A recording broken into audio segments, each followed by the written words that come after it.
नमस्ते, मैं हूं अनिल कुमार साधक और बात बहुत इंटरेस्टिंग पॉडकास्ट चल रहा है और हम हैं योग नगरी ऋषिकेश में और हमारे साथ हैं हमारे भी योग गुरु कह लीजिए आप, और जिन्होंने मेरे योगा के प्रति मेरी एक ढंग से मेरा अलग से लाइफ मेरा पैटर्न चेंज हुआ है। योगा जब मैं पहली बार आया था यहाँ से बहुत जीवन में परिवर्तन हुआ है और उसी का उद्देश्य लेकर के हम जो है आगे बढ़ रहे हैं। योगा के में हम क्या कंट्रीब्यूशन कर सकते हैं समाज में, लोगों में, स्पेशली यंग जनरेशन में क्या कर सकते हैं। हमारे साथ हैं गगन जी। गगन सर, बहुत बहुत स्वागत है इस सेकंड एपिसोड में और इस चर्चा को आगे बढ़ाएंगे। हम जानेंगे प्राणायाम और ऊर्जा के बारे में। तो मेरा जो पहला क्वेश्चन है जो मैं कहना चाहूंगा, प्राणायाम क्या है और ये क्यों जरूरी है किसी के लिए भी? प्राणायाम जो है वो दो शब्द से मिलके बना है अनिल जी। जी, प्राण प्लस आयाम, मतलब अपने प्राणों पे कंट्रोल पाना ही प्राणायाम बताया गया है। जिसे कि आप कई तरह की ब्रीदिंग प्रैक्टिसेस हैं, आप उन्हें अप्लाई कर सकते हैं।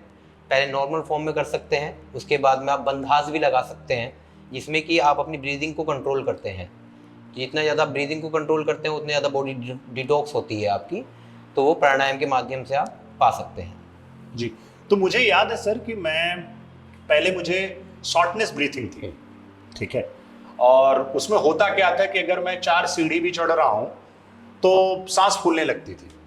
लेकिन आज के डेट में ऐसा है कि आज सुबह ही मैं तपोवन के नीचे तक गया था और मैं चल के बिल्कुल आया हूं, मुझे बिल्कुल भी सांस नहीं हुआ।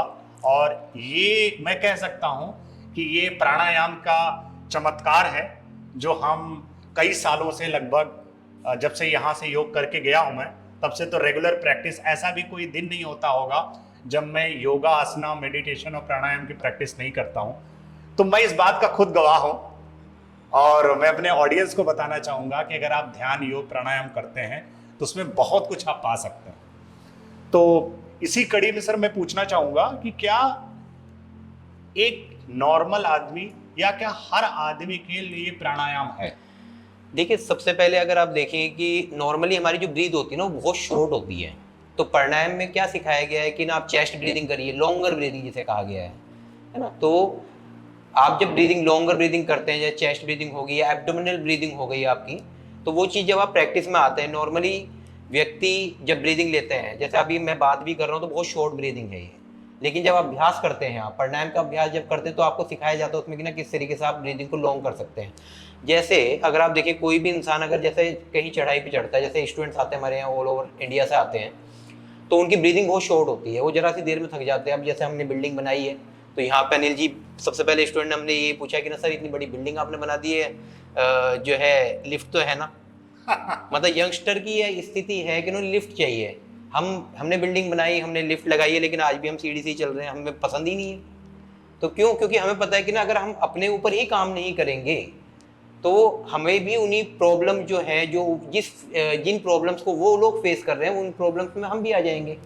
मतलब जो होता है कि ना आपका मतलब कि जितने ज़्यादा इजी हो जाती हैं थिंग्स लाइफ में, उतना ज़्यादा पर्सन लेजी हो जाता है ना। तो हमें उस चीज़ में जाना ही नहीं है, हमें अपने ऊपर काम करना है, ताकि अपने ऊपर आप काम करेंगे तो आप लोगों के ऊपर काम करेंगे। तो प्राणायाम में कई तरह के प्राणायाम हैं ऐसे कि जिसमें आपको ये प्राणायाम करना है किस व्यक्ति के लिए। जैसे कुछ प्राणायाम, जैसे कपालभाति है।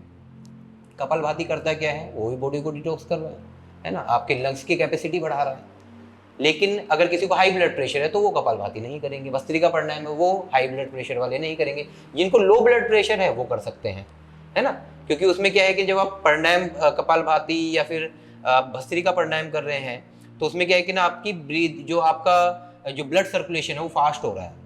तो जिनको लो ब्लड प्रेशर है वो कपालभाति, भस्त्रिका कर सकते हैं, लेकिन जिनको हाई ब्लड प्रेशर है वो नहीं कर सकते। तो जो नॉर्मल प्राणायाम है, जैसे अनुलोम विलोम प्राणायाम बताया गया है या नाड़ी शोधन प्राणायाम बताया गया है, वो हर कोई कर सकता है ना। क्योंकि उसमें आपको सिर्फ ये कि आपको लॉन्गर ब्रीदिंग लेके चलना है। जितने ज़्यादा आप लॉन्गर ब्रीदिंग करेंगे उतने ज़्यादा ही आप के जो है बॉडी भी डिटॉक्स होगी और आपकी जो ब्रीदिंग जो शॉर्ट है, जो लंग्स की कैपेसिटी बहुत शॉर्ट हो जाती है। अगर आप देखेंगे कि एक टाइम के बाद में अगर आप देखते हैं कि लोगों के बीच में ये ऐसे हो जाती है बैक, है ना, क्योंकि उन्होंने चेस्ट पे काम नहीं किया है।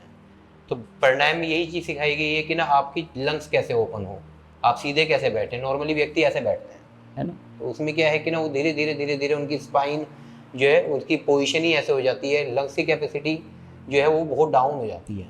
तो प्राणायाम में आपको ये चीज़ें सिखाई गई है कि किस तरीके से आप लॉन्गर ब्रीदिंग कर सकें, है ना, ये जी। तो एक चीज और मैं जानना चाहता हूँ, क्योंकि एक बोला जाता है योगिक ब्रीथिंग, ये मैंने सुना है स्पेशली जो योगा प्रैक्टिस करते हैं, योगा टीचर से, ये क्या चीज है योगिक ब्रीथिंग? नॉर्मल मीन्स योगिक ब्रीथ में आपका ये भी कह सकते हैं कि ना जैसे चेस्ट ब्रीदिंग हो गई, है ना। नॉर्मल ब्रीदिंग को मतलब आपकी चेस्ट, आपका जो मतलब आपके लंग्स हो गया, आपका एब्डोमेन हो गया, वो कंबाइन जब मिलता है उसे योगिक ब्रीथ कहा गया है। अभी क्या है कि ना जैसे पर्सन नॉर्मली ब्रीथ कर रहे हैं तो वो यहीं तक जाएगा, है ना, उसके बाद में एक्सेल कर दिया। अगर आप जैसे आप भी अगर अपने आप को भी आप देखेंगे तो ब्रीदिंग बहुत शॉर्ट है, लेकिन जब आप उसे फोकस करना स्टार्ट कर देंगे तो वो लॉन्ग हो जाती है। जी जी जी, ओके। सारी चीजें वही आ जाती है कि आप कितने अवेयर हैं।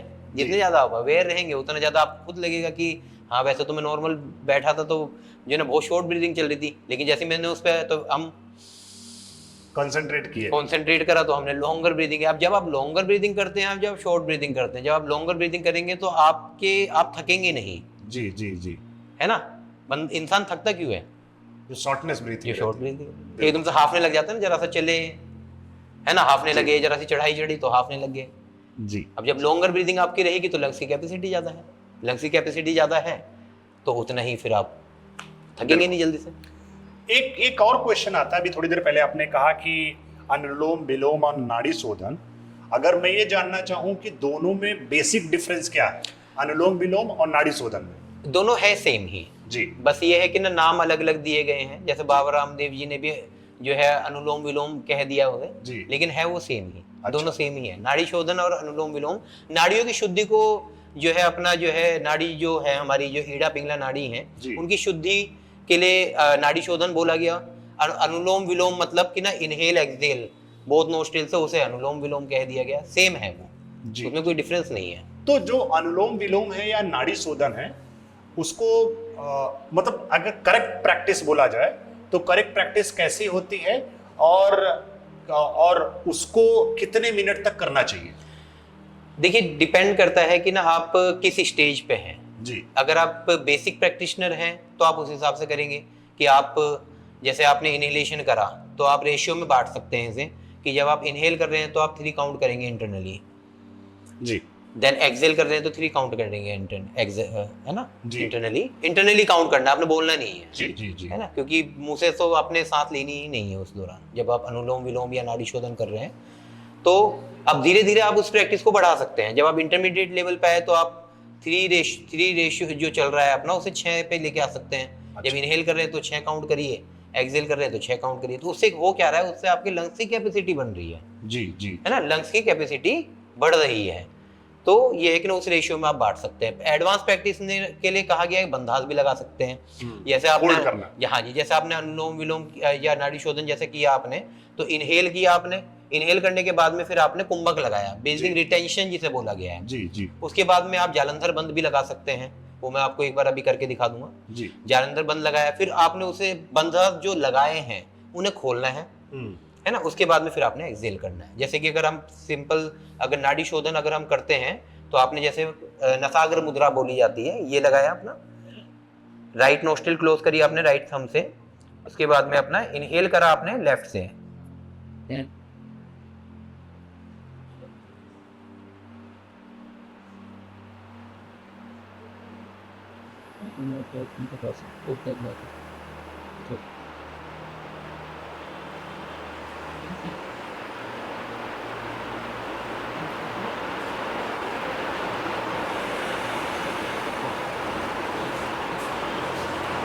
तो ये आपका एक राउंड हुआ जी। तो इसका क्या लॉजिक है कि स्टार्ट करना है लेफ्ट से और एंड करना है लेफ्ट पे? मतलब आप दोनों तरफ से कर सकते हैं। अच्छा, हाँ दोनों, ऐसा कुछ नहीं है। अच्छा, ऐसा कोई नहीं, ऐसा कुछ नहीं है, क्योंकि आपका राइट जो नोस्ट्रिल है वो सूर्य बोला गया है जी, और जो लेफ्ट है वो चंद्रमा बोला गया है। राइट जो है वो गर्मी प्रदान करती है, लेफ्ट जो है वो ठंडक प्रदान करती है। हाँ जी, हाँ जी। तो ये है कि ना आप ऐसे भी स्टार्ट कर सकते हैं, हैंड चेंज भी कर सकते हैं, वो कोई बस ये है कि आप जब इनहेल कर रहे हैं, है ना, इनहेल करें, जैसे आपने एक नोस्ट्रिल बंद करी, इनहेल करा, जब आप इसे क्लोज करेंगे तभी आप यहाँ पे इसे छोड़ेंगे इस लॉक को। अच्छा। ये ध्यान रखना है, ऐसे नहीं करना। कभी कभी मैंने देखा है, मैं एक बार आपका वर्कशॉप पढ़ाने के लिए थाईलैंड में गया, तो मैं एक होटल में रुका हुआ था वहाँ पे अनिल जी। तो एक व्यक्ति वो प्राणायाम कर रहे थे, तो वो ऐसे कर रहे थे, मतलब इंटरनेशनल थे, है ना, फॉरेनर थे, तो ऐसे कर रहे थे। तो मैंने उन्हें कहा कि आप गलत कर रहे हैं, ये कहने मेरे टीचर ने ऐसे सिखाया है। तो ये है कि नहीं, ये अध्यापक का भी एक बहुत बड़ा रोल होता है, बहुत बड़ा रोल है कि मतलब उन्हें सिखाना क्या है पहले। तभी क्या कहा जाता है कि ना, शॉर्ट टर्म जो लर्निंग होती है वो शॉर्ट टर्म टीचिंग बन के रह जाती है। तो जब अगर एक इंसान ऐसे कर रहा है तो पता नहीं जी कितने लोग ऐसे कर रहे होंगे। तो जो है ये जो गुरु जो बोला गया है, ये उनका मतलब ये उनका काम है, उनका कर्तव्य है कि ना आप अपने शिष्य को किस तरीके की आप चीजें सिखा रहे हैं ताकि वो गलत ना करे जी, है ना। तो मैं देख के अचंभित हुआ, मैंने उन्हें कहा, उन्होंने नहीं माना। मैं कहने मैं ऐसे ही करूंगा, मेरे टीचर ने ऐसे सिखाया। तो ये टीचर को थोड़ा सा इनकी चीजों के लिए अवेयर बनना चाहिए, क्योंकि देखिए ये चीज ऐसी नहीं है, क्योंकि योग से आप शरीर को स्वस्थ भी कर सकते हैं और योग से आप शरीर को खराब भी कर सकते हैं। वो लेकिन जो खराब करना वो योग नहीं कहा गया है फिर, है ना। वो आपने मतलब जो नौ सिखिए होते हैं, फिर वो गलत तरीके से, जैसे आज के टाइम पे क्या चल रहा है कि हमारे पास में स्टूडेंट आते हैं, वो कहते हैं body opening class sir, body opening class. हमारा मानना ये है कि ना, बॉडी ओपनिंग का मतलब क्या है? अगर आपका दिमाग ही ओपन नहीं हुआ तो आप बॉडी ओपनिंग करके करेंगे क्या? सारा खेल तो दिमाग का है। ट्रू है ना। शरीर को तोड़ना योग नहीं है अनिल जी, बिल्कुल। शरीर को जोड़ना है ना। शरीर को जोड़ना योग है। आप अपने मन से अपने शरीर को जोड़ रहे हैं, वो योग है। ये नहीं कि ना आपने फिजिकली आपने कर रहे हैं, बॉडी को प्रेशराइज कर, वही तो काम आप जिम में कर रहे थे। जी, यही बेसिक डिफरेंस है जिम और योग में। वही काम आप जिम में कर रहे थे, वही काम आपने योग में करना चालू कर दिया जी, कि जो है ना शरीर को तोड़ना ही योग है। शरीर को नहीं, शरीर को तोड़ना योग नहीं है। आप करिए प्रैक्टिस। आप जब आप प्रैक्टिस भी कर रहे हैं तो आप इंटरनली देखिए कि ना आपके अंदर क्या बदलाव आ रहा है। ये ना हो कि ना मतलब आप प्रैक्टिस कर रहे हैं, आपने पूरा प्रेशर ही माइंड पे ले रखा है, पूरा फेस पे आपके एक्सप्रेशन ही ऐसे बन गए हैं, क्योंकि आप प्रेशराइज कर रहे हो। प्रेशराइज करने की जरूरत ही नहीं है। योग का पर्पस ये है ही नहीं। आज के टाइम पे क्या हो रहा है कि लोग मतलब कनेक्टेड भी हो रहे हैं लेकिन भटक भी बहुत रहे हैं, क्योंकि पहले क्या था कि ना, पहले लोग इतना ज्यादा जागरूक नहीं थे योग को लेके हिंदुस्तान में जी, है ना। कुछ चीजें जैसे भाई शिवानंद स्वामी शिवानंद सरस्वती जी हुए, स्वामी सत्यानंद सरस्वती, मैं बिहार स्कूल ऑफ योगा से पढ़ा हूँ जी। स्वामी सत्यानंद सरस्वती जी जो स्वामी शिवानंद जी के डिसाइपल थे, वहां से पढ़ा, कर्म योग किया हमने।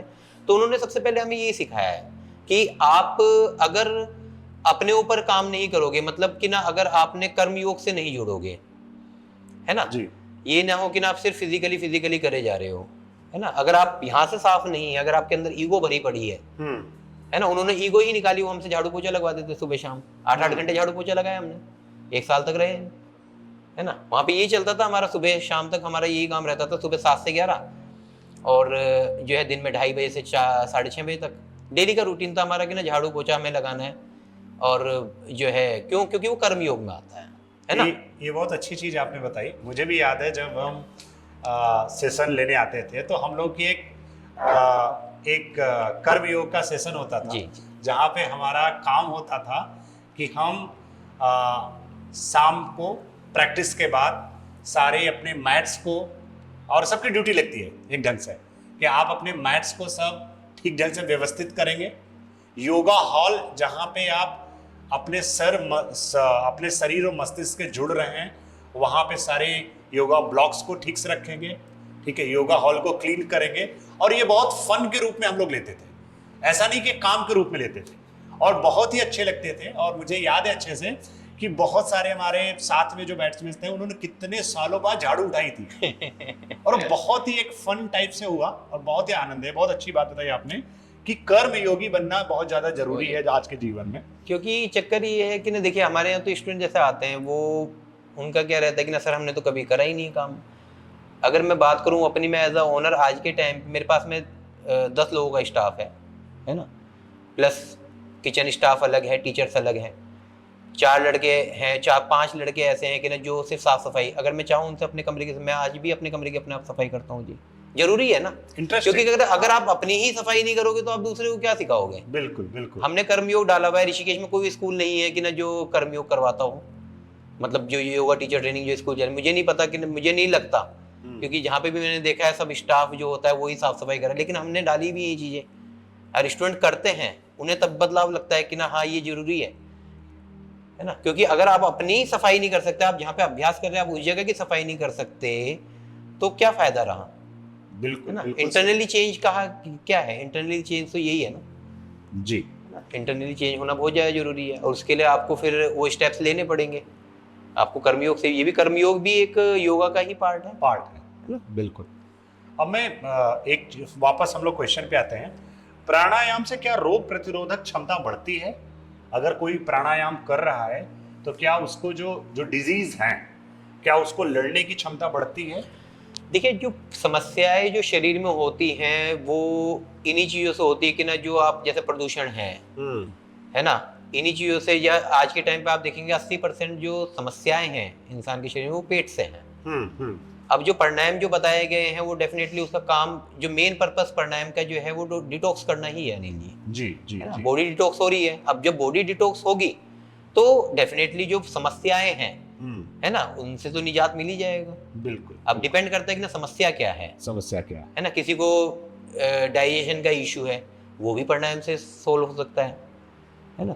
किसी को अस्थमा है, वो भी प्राणायाम से हो सकता है, लेकिन उसमें ये है कि ना बताया गया है कि ना आपको ये प्राणायाम करना है, ये प्राणायाम नहीं करना है ना। कौन सी चीज आपके बॉडी के लिए ठीक है, कौन सी चीज आपके लिए नहीं ठीक है। जैसे कि हम अगर आसन करते हैं, आसन में क्या है कि आपको बताया गया है कि आप नाक से सांस लेंगे जी। नाक से सांस लेना क्यों बताया गया है? क्योंकि नाक में बाल होते हैं जो डस्ट को रोकते हैं, जी है ना। नाक में जो है, नोज में हमारी ग्लैंड्स होती हैं जो कि जो बाहर का टेम्परेचर है और जो इंटरनल टेम्परेचर है, जो अंदरूनी जो टेम्परेचर है उसे मैनेज कर बैलेंस बनाती है। मुंह से सांस लेना नहीं बताया गया, लेकिन प्राणायाम में कुछ प्राणायाम ऐसे बताए गए हैं कि ना जिसमें आप मुंह से सांस ले सकते हैं, है ना। वो क्यों बताया गया है कि ना उसका भी एक तरीका है, उनका एक तरीका है। जैसे शीतली शीतकारी है, अगर आप शीतली शीतकारी देखेंगे तो उसमें मुंह से सांस लेना बताया गया, लेकिन उसमें आपका जो मतलब किस तरीके से आपने वो करना है वो जरूरी है। डायरेक्टली सांस नहीं लेना है, ऐसे नहीं कि ना ये गलत है, उन्होंने तरीका बताया जैसे, है ना। तो ये आपका शीतली शीतकारी जो प्राणायाम बताए गए हैं उसमें कि ना बैलेंस रहे, इंटरनल डिस्टर्ब, बाहर की वजह से अंदरूनी डिस्टर्बेंस ना हो, है ना। तो बॉडी डिटॉक्स होगी तो डेफिनेटली जो प्रॉब्लम्स हैं शरीर में वो उनसे निजात मिल ही जाएगा। बिल्कुल सही। अगर आप अपने आप को भी देखेंगे तो आपको भी, अगर आप जब प्राणायाम करते हैं तो कितना लाइटनेस आती है बॉडी में। बिल्कुल है ना। बिल्कुल।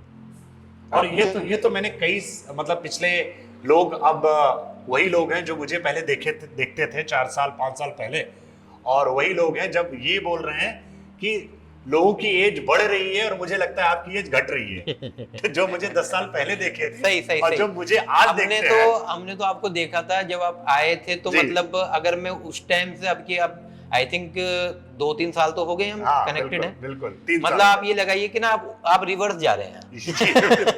बिल्कुल आप उल्टे जा रहे हैं। मतलब कि ये कि ना उस टाइम पे जब आप सही में, हकीकत में आप उस टाइम पे ऐसे थे, जी है ना, फेस आपका ऐसा था जी। मतलब कि ना अगर आप उस टाइम पे 40 के लगते तो आप 30 के लग रहे हो मुझे। बिल्कुल। तो ये बहुत सारे लोगों ने बोला कि मतलब आप रिवर्स ऑर्डर में जा रहे हो। बिल्कुल जी, बिल्कुल यही है, यही योग की पावर है। इनफैक्ट मेरे भाई के बेटे बोलते हैं चाचा अब रुक जाइए आप, क्योंकि हमें कौन वो होता है जी। बिल्कुल होता है, बिल्कुल। मैं भी अपने परिवार में जाता हूँ जी, जबकि अभी हम लास्ट ईयर श्री केदारनाथ गए थे जी। तो छोटा भाई भी था साथ में जी, और भतीजा भी था जी। तो आप ये लगाइए कि ना जो हमारा भतीजा है वो 4 घंटे पीछे चल रहा था हमसे। 19 साल का है वो, मेरे से आधी उम्र का है जी, लेकिन मेरे से दुगना है वो। जी, बिल्कुल। है ना, वैसे हो। हाँ। मैंने उन्हें ये कहा, मैंने कहा कि ना योग से जुड़ो, आओ यहाँ पे, अपनी तो खुद का अपना सेटअप है, आप आइए सीखिए। क्यों, जब शरीर में प्रॉब्लम स्टार्ट हो जाएंगी तभी आप करोगे क्या। मैं छोटे भाई को मैं भी यही समझाता हूँ, है ना। वे हाफ गए, मतलब उनकी स्थिति ऐसी होगी ना, यहीं पे टेंट लगाते हैं नीचे, यहीं पे सो जाते हैं, अगले दिन चलेंगे। मैं कहा नहीं, आज ही जाना है जी, है ना, आज ही चढ़ना है पूरा। जी। बहुत अच्छा।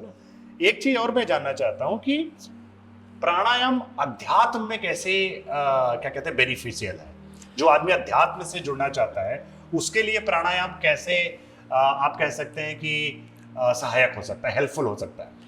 देखिए, अध्यात्म से जुड़ने का प्राणायाम का पर्पस यही है क्योंकि आपका मन एकाग्र करना जी, है ना। जी। जो आपका मन इधर उधर भटका हुआ है, अगर आप कुछ भी कर रहे हैं, या तो जैसे आप हम भी बात कर रहे हैं, हम जैसे बात कर रहे हैं, जी। तो ऐसा तो नहीं कि आप मुझे ही सुन रहे हैं सिर्फ, बिल्कुल। साथ साथ दिमाग दिल्ली भी जा रहा होगा, जी। है ना, ये भी लग रहा होगा ना भूख लग रही है अभी तो बाद में कर लेते हैं, ये नींबू पानी आ गया है है ना। तो लेकिन क्या है कि ना, जब आपका मन एकाग्र हो जाता है ना, तो आप भक्ति योग से भी जुड़ते हैं। जी। भक्ति योग का मतलब क्या है ना, जैसे कर्म योग बताया गया है, भक्ति योग भी तो वही है ना, तो वो भी भक्ति योग भी मेडिटेशन का ही पार्ट है ना, भक्ति योग भी मेडिटेशन का पार्ट ही बताया गया है। तो जितने ज्यादा आप डीप जाते रहेंगे, उतने ज्यादा ही आप चीजों को ऑब्जर्व करेंगे कि ना हाँ अब ये बदलाव आया, अब ये बदलाव आया, अब ये बदलाव आया। अब वो आएगा तभी कि ना जब आप अप्लाई करेंगे। सर मैं ये जानना चाहता हूँ कि आप जनरली, बहुत लोगों की एक ड्रीम होता है हम विदेश में जाएं, सेटल हों, ठीक है, आप गए भी, चाइना गए, थाईलैंड गए, आप वियतनाम गए, फिर अचानक से इंडिया में आके रुद्र योग स्थापना का क्यों दिमाग में आया, और उसका मेन विजन या उद्देश्य क्या था? एक्चुअल में बाहर तो जाना था पैसा कमाने के लिए जी। क्योंकि पारिवारिक जो स्थिति थी वो बहुत सही नहीं थी, है ना। पिताजी हमारे बहुत मेहनत कर करके उन्होंने बहुत काम किए हैं, तो पर्पस यही था कि ना बाहर जाने का, कि एक तो योग का प्रचार भी करना, क्योंकि गुरुजी ने भी कहा था कि आप जो है बाहर जाओ जरूर, है ना, और साथ साथ पैसा कमाना भी था।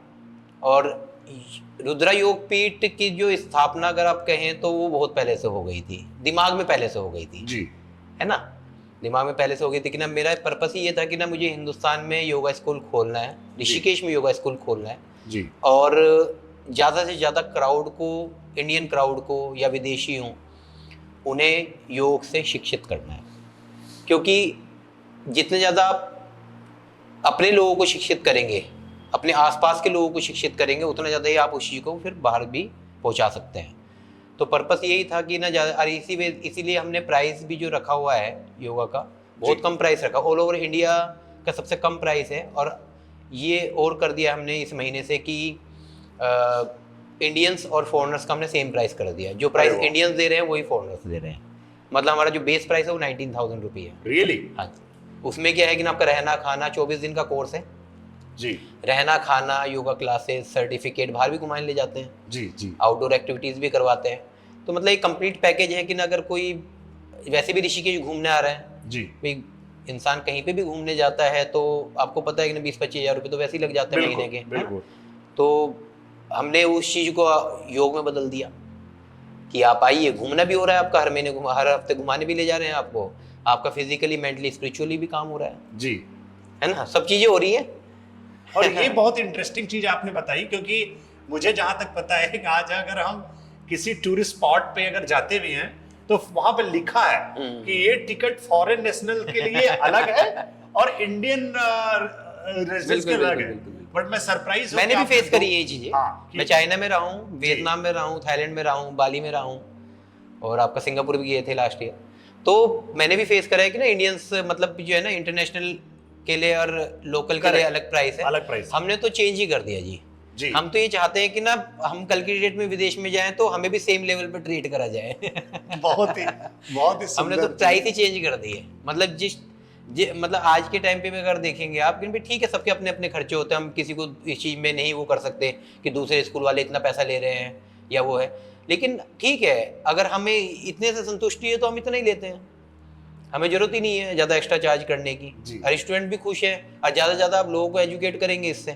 पहले कहाँ थे, पहले अगर हम तो ये लगाइए कि ना 5-5 किलोमीटर रनिंग करके जाते थे, तब जाके सेंटर पहुँचते थे, कि पैसे नहीं हुआ करते थे कि रिक्शा कर लें या कुछ कर लें, है ना। संघर्ष करा है, देखिए जरूरी है, स्ट्रगल बहुत ज़्यादा जरूरी है, बिना स्ट्रगल के कुछ नहीं है जी। बिना स्ट्रगल के तो आप लाइफ में अगर किसी को बनी बनाई चीज़ें मिल जाती हैं तो फिर कदर कम हो जाती है ना। बिल्कुल सही। तो ये स्ट्रगल बहुत ज़्यादा जरूरी है। और ठीक है, आज के टाइम पे ज़्यादा से ज़्यादा क्राउड जुड़ रहा है ना, ज़्यादा से ज़्यादा स्टूडेंट जुड़ रहे हैं, ऑल ओवर इंडिया से स्टूडेंट्स आता है। हमें खुशी है कि आज के टाइम पे अगर किसी भी स्टेट में चले जाएंगे तो कहीं ना कहीं स्टूडेंट टकरा ही जाएंगे हमसे। बिल्कुल बिल्कुल, अच्छा लगता है। बिल्कुल। अब आप में अगर बात किया जाए तो कई टाइप ऑफ योगा होते हैं, शैलियां जिसको बोलते हैं, शुद्ध भाषा में हिंदी बोला जाए तो किस किस आपके आश्रम कौन कौन सी योग शैली है जो आप अपने टीचिंग मेथड में लेते हैं, या मेथड मान लीजिए कौन कौन से आप शैली है जो कि उपयोग करते हैं, जैसे अष्टांगा है, बाकी सारी चीजें, कौन कौन सी चीजें जो आप अपने कोर्स में, जो करिकुलम आपने बनाया है, कौन कौन सी चीज जिसको आपने जोड़ के रखा है? जो हम ट्रेनिंग दे रहे हैं उसमें हम अष्टांगा योगा सिखाते हैं। अष्टांगा भी है, जो अष्टांगा की सीरीज जो पतंजलि जोशी जी ने जो बनाई है, और आपका हथा योग सिखाते हैं। हथा योग क्या है कि जो ट्रेडिशनल योगा है वो हथा योगा है जी। जितने भी आसन सिखाए जाते हैं, कोई से भी योगा में ले लीजिए आप, ऑल ओवर वर्ल्ड में जो भी योगा की फॉर्म्स बनाई गई हैं, तो उसमें सब जो आसन निकले हैं वो सब हठ योग से निकले हैं जी, है ना। जितने भी आसन उन्हें कराने का तरीका बदल दिया जो गया, हमारे ऋषि मुनि करते आ रहे हैं। बिल्कुल सारे आसन जो हैं वो हठ योग से निकले हैं। जितनी भी आसन की फॉर्म आज के टाइम में सिखाई जा रही है, सारे आसन हठ योग से लिए गए हैं। तरीका उन्होंने अलग बता दिया, कुछ के नाम भी चेंज कर दिए आसनों के जी, लेकिन जो बेस है वो बेस ही है ना। बेस से हमेशा जुड़ा रहना चाहिए। तो हम हठ योग को जरूर लेके चलते हैं साथ में, क्योंकि वही योगा आसन का बेस है, जिसमें सब तरह की फॉर्म्स आती हैं कि आपका बॉडी स्ट्रेचिंग भी है, स्ट्रेंथिंग भी है, फ्लेक्सिबिलिटी भी है ना।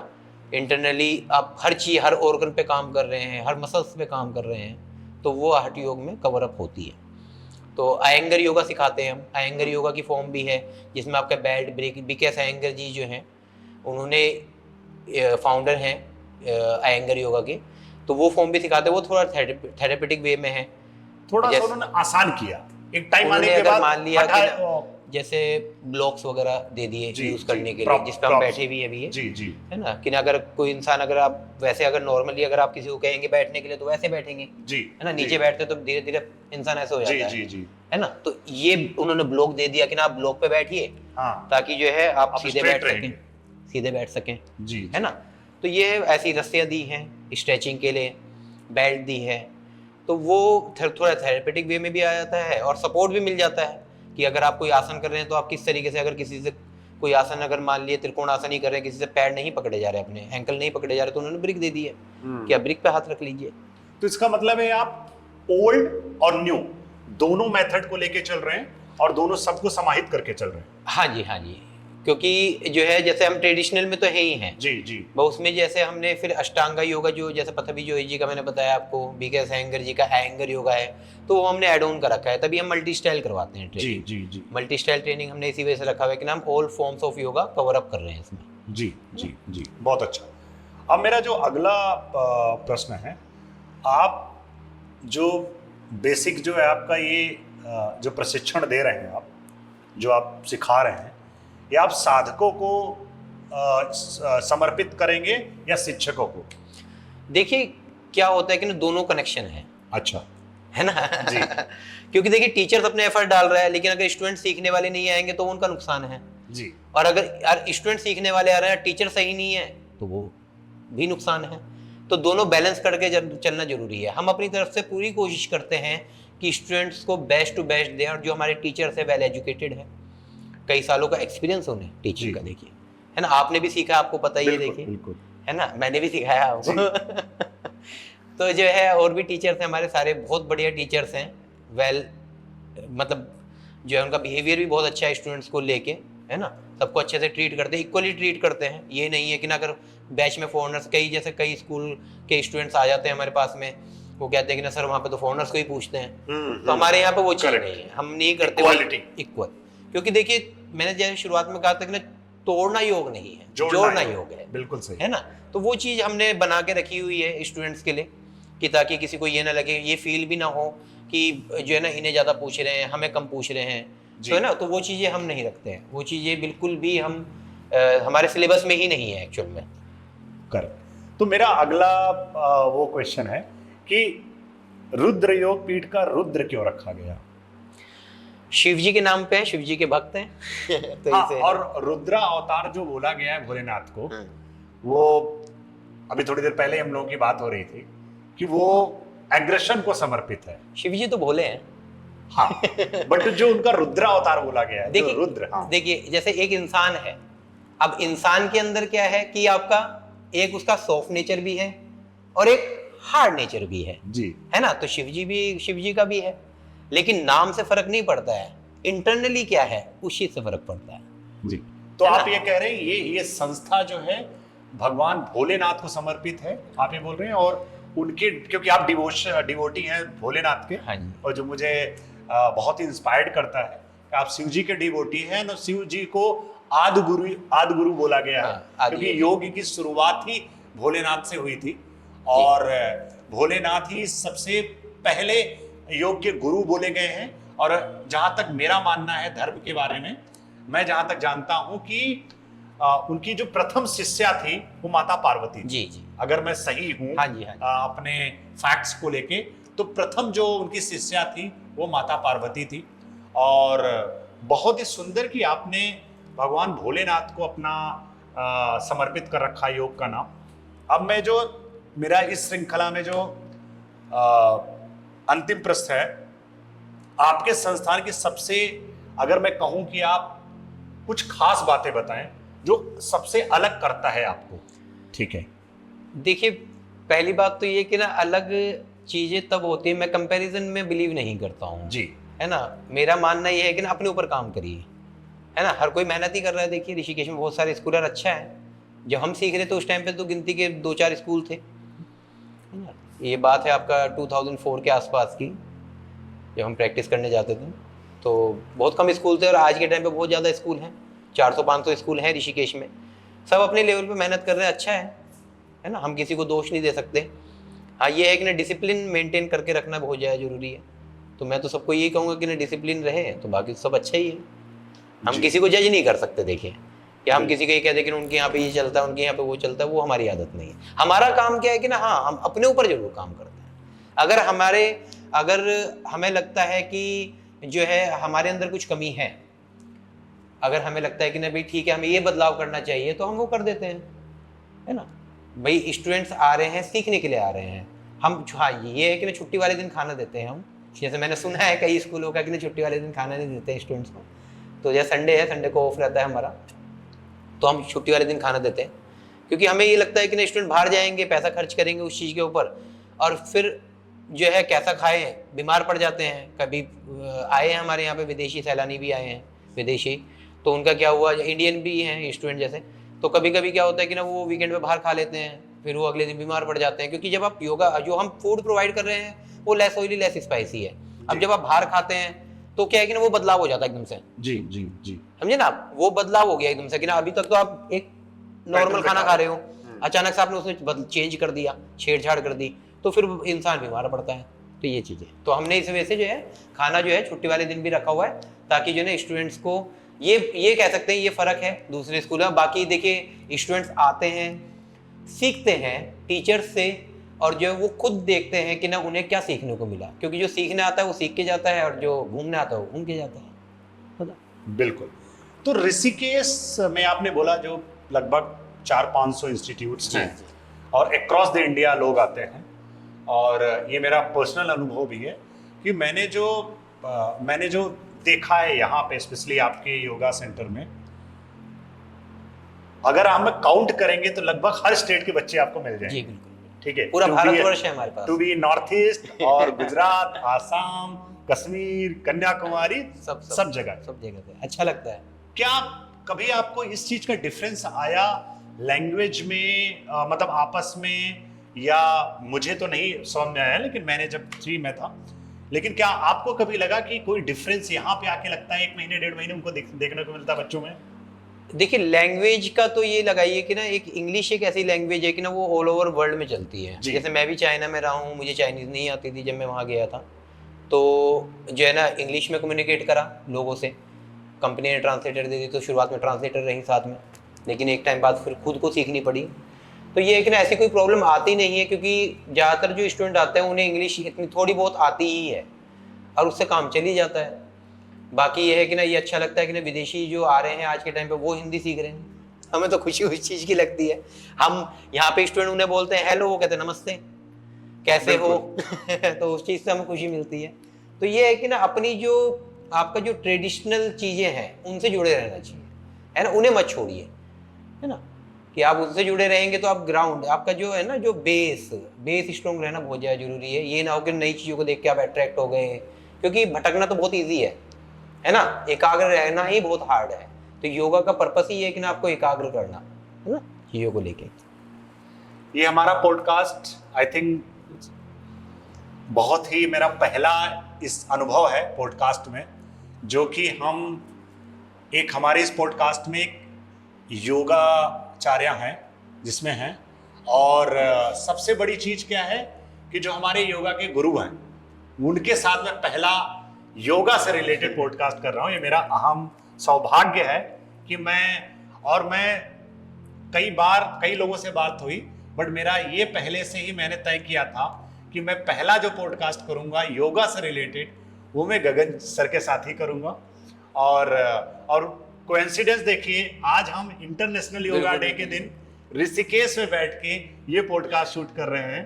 बहुत ही अच्छा लगा सर, बहुत बहुत धन्यवाद आपका कि मेरे रिक्वेस्ट को एक्सेप्ट करने के लिए, और बहुत ही सहजता से आपने सारे प्रश्नों का उत्तर दिया। और जो भी इस पॉडकास्ट को देखेगा उनको योग से जुड़ने की उनके मौका मिलेगा। योग ऐसी चीज है, आप जीवन में अपने आप को करिए, समाहित करिए, योग, ध्यान, मेडिटेशन आप समाहित करिए, फिर आप मैजिक देखिए अपने जीवन में क्या होता है।